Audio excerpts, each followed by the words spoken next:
Hey guys, and welcome back to another episode of the Chelsea Review. This is the series where I go over the most recent activities of Chelsea Football Club. So, what's been kicking off at Cobham this week? I don't know why I say this week, because this was like 2 weeks ago now. Anyway, apart from some games in the league, the Blues played against Djurgården, I don't know how to say it, in the Conference League semi-finals.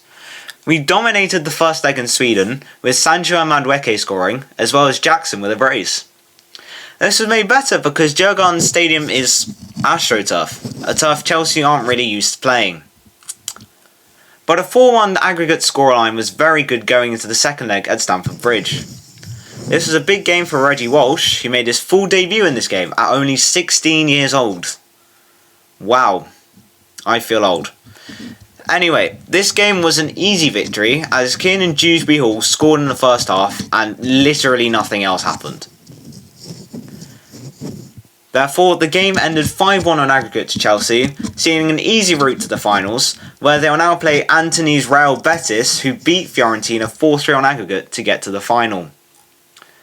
Now, this makes me kind of happy as we don't have to face Fiorentina in the final.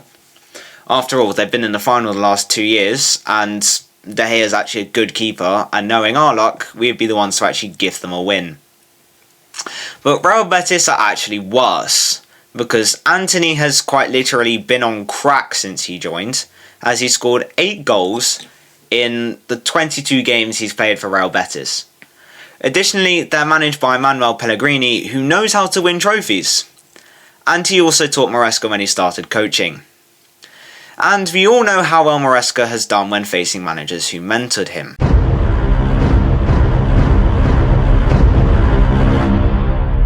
So this game will definitely be the hardest one of the campaign. But if we win it, it will be so rewarding, because this is a very good Betis side, and we should be able to go toe-to-toe with them and hopefully win. According to UEFA, the last time we even played Real Betis was almost 10 years ago, in the group stages of the Champions League in the 2005-2006 season.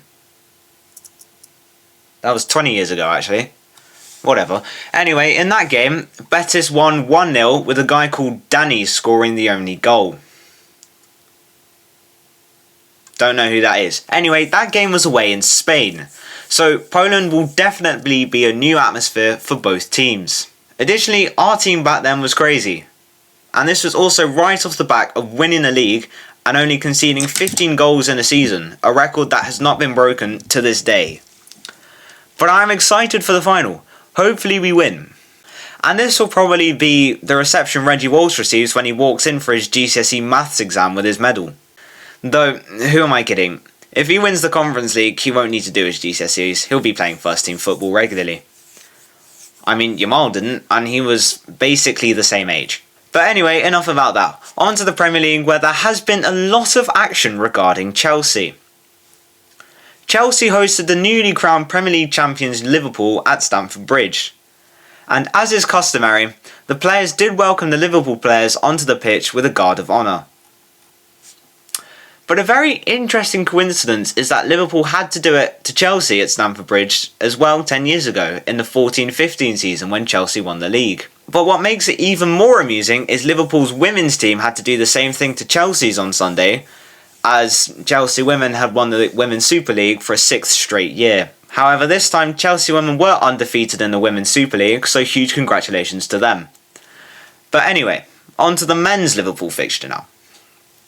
Well, it seems Liverpool had been partying a bit too hard as Chelsea scored inside 3 minutes, courtesy of Enzo Fernandez. As Palmer released Pedro Neto on the right wing, Neto's low cross found Enzo, who coolly slotted it in. It was certainly a dream start for Chelsea.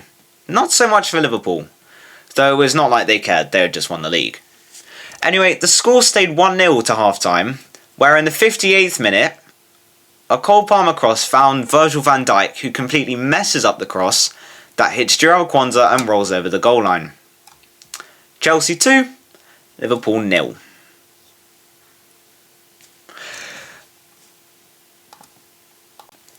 But Liverpool still proves they were good as a Liverpool corner finds Virgil van Dijk, who heads it into the Chelsea net. It looked like squeaky bum time for Chelsea after all. Until the very end of the game when Quansah trips Caicedo in the box, leaving it up to one below temperature individual to do what he does best. Cole Palmer crowns a regal display, and Chelsea seals the champions. Astonishing! This is not just a dream, it's a wet dream of orgasmic proportions.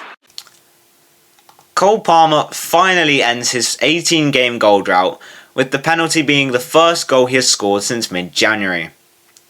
This allowed Chelsea to secure 5th place, 3 points ahead of Nottingham Forest and level on points with Newcastle. This gives us a strong chance to get Champions League football next season. Our next few games will be difficult though, with Newcastle away, United at home, and then Forest away on the final day. That and the Conference League final means a very interesting next few weeks for Chelsea fans. And one final piece of news that I'm sure that you have all been waiting for, we have a sponsor.